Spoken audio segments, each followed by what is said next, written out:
Hello and welcome to the Lean Foodie Cookbook. My name is Maria and here I share with you my low-calorie and high-protein recipes. It's gonna be carrot cake protein cupcakes with delicious diet low-calorie high-protein cream cheese frosting. This is gonna be amazing post-training snack, amazing evening snack when your calorie allowance for a day is leaving you like this short amount of calories and you still need to reach your protein goal. But I like to eat them after breakfast as some sweet treat for myself because they're packed with protein and also they're packed with fiber.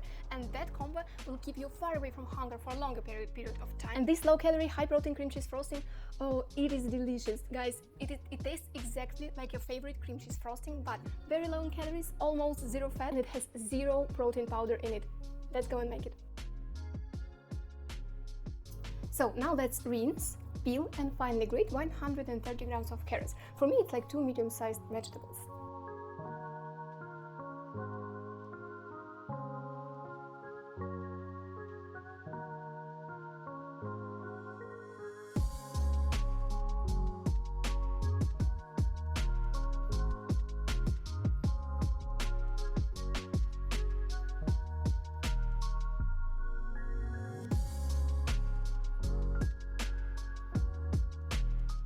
Now let's add zest of 1 medium-sized orange.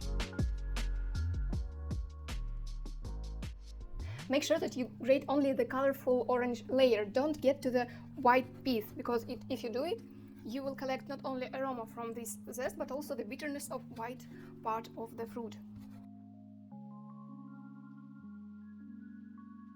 By the way, during the winter my son loves eating citrus fruits, all sort of citrus fruits. They are very aromatic during that period of time. And before throwing away the peel, I always grate it and I do not dry it because I don't like the dry zest. I think it lacks of half of its aroma.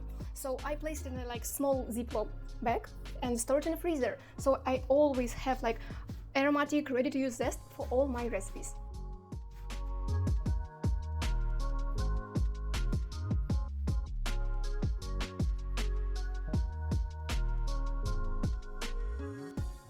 Now let's chop 10 grams of walnuts and add it to the carrot mixture along with half a teaspoon of vanilla extract.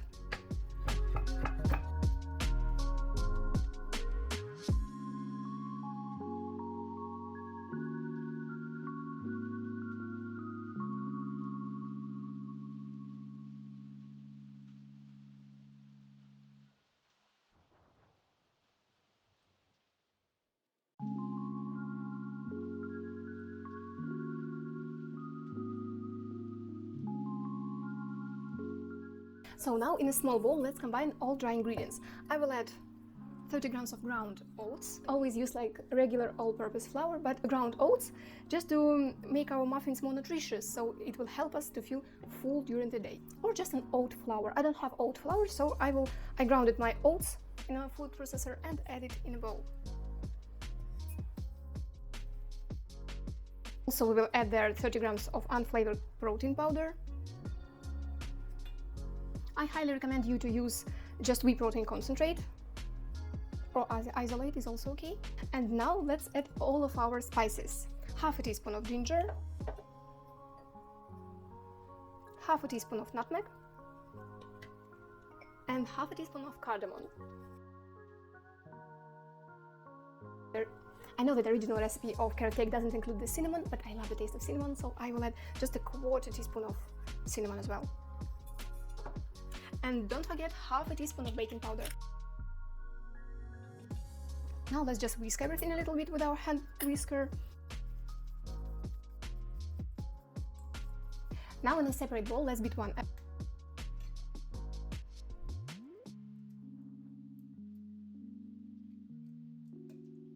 You know that I don't like to waste extra yolk when my recipe needs only white, so as always I will use egg white protein. It is basically just dried egg white, dried and pasteurized egg white, and I will add 40 milliliters of water to mimic the wet part of our whites. If you don't have nut protein, which is sad because I think it is a very convenient ingredient, you can use just one regular egg white from the whole egg or 45 milliliters of bottled egg whites. Let's add sweeteners. I will use 30 grams of erythritol stevia blend. Its sweetness level matches the real original sugar. And also I will add 10 grams of erythritol with caramel taste. mimicking the brown sugar. All the ingredients that I'm using I post in the description down below under this video. I post links to the Amazon. I believe that it is like referral link, so I get some commission from your purchases. But mostly I chose Amazon not because of their referral program, but because, you know, it's everywhere and you can buy any goods and it will be delivered to you into any country. I think it will be fair because I can see that my viewers live all over the world and I'm very happy for it. Now let's beat our eggs with erythritol.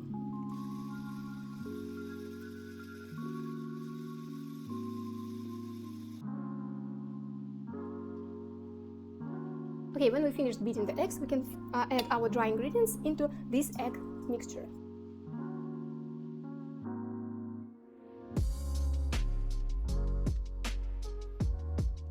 Now let's mix it a little bit with a spatula and add the carrot mixture.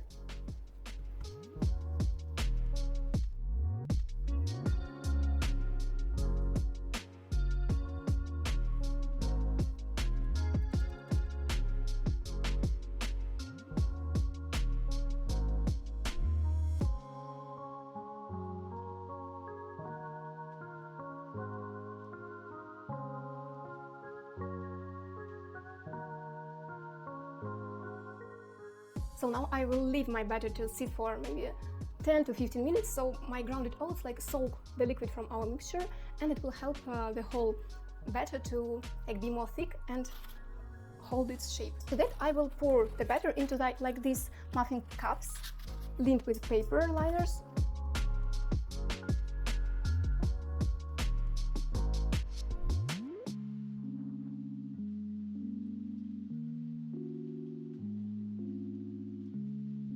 Okay, now let's bake them in a preheated oven for 170 Celsius. It is about 320 degrees Fahrenheit, and let's bake them for 10, maybe 15 minutes, or until the toothpick that you insert in the center of your muffin will come off absolutely clean and dry.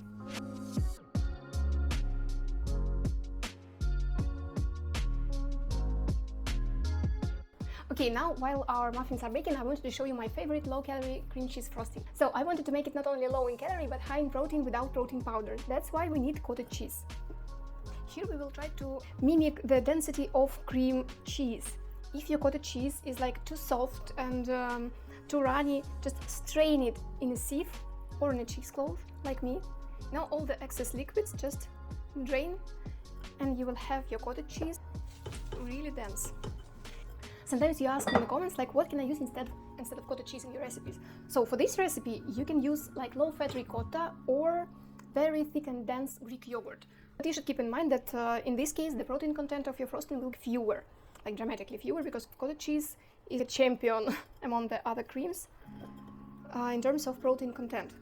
And if you're using like ricotta or Greek yogurt, you're definitely gonna need to strain it in a sieve or a cheesecloth like me, because they are much more liquidy and moist than any regular cottage cheese. If your cottage cheese is grainy, lumpy, you can blend it with your blender to achieve this creamy texture. My cottage cheese is like very creamy already, so I only wanted to drain excess liquid from it. Proper cream cheese is very thick, and we are going to achieve this thickness using these cheesecloths. And also, it is both tangy, sweet, and salty.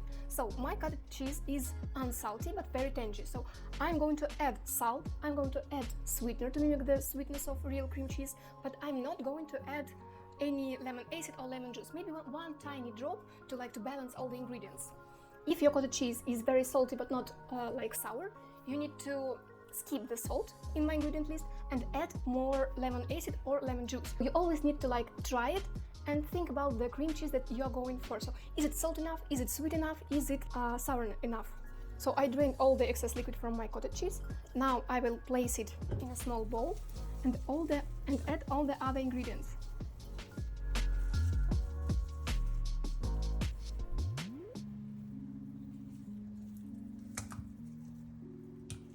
So as I said, my cottage cheese is quite tangy, so I'm not going to add a lot of lemon acid, just 1, maybe 2 little drops of lemon juice. If your cottage cheese is salty but absolutely not sour, you should add at least 5 or 6 milliliters of lemon juice. Because of my cottage cheese is unsalted, I will add 2 grams of salt.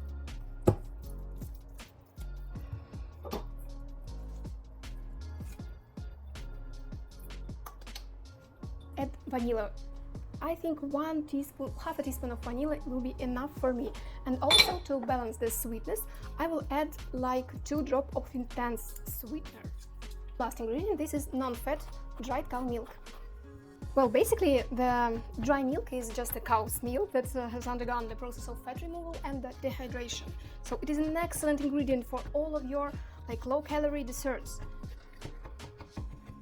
Sometimes when you store it, it gets clumpy, so I will just break some of the clumps a little bit and explain you a little bit of science behind this ingredient. I broke most of the clumps and now I will sieve it a little bit into my cottage cheese mixture. For example, in cream recipes, this non-fat dry milk will help you achieve the density, achieve firmness, and helps you to unite all the flavors together. So you will not feel like separately lemon acid, sugar substitute, and salt and cottage cheese. We need it to taste like real cream cheese, and that we can achieve with using this low-fat cow milk, dried one.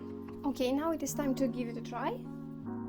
I will check if my cream cheese is salty enough and if it is like sour enough. To me, it is perfect. Okay, now let's transfer it into a piping bag and place it in the fridge for 10 to 15 minutes while our muffins are cooling. It will help my cream cheese frosting to stabilize and release all the flavors, combine them, unite them, so you will taste it like a real cream cheese. Trust me.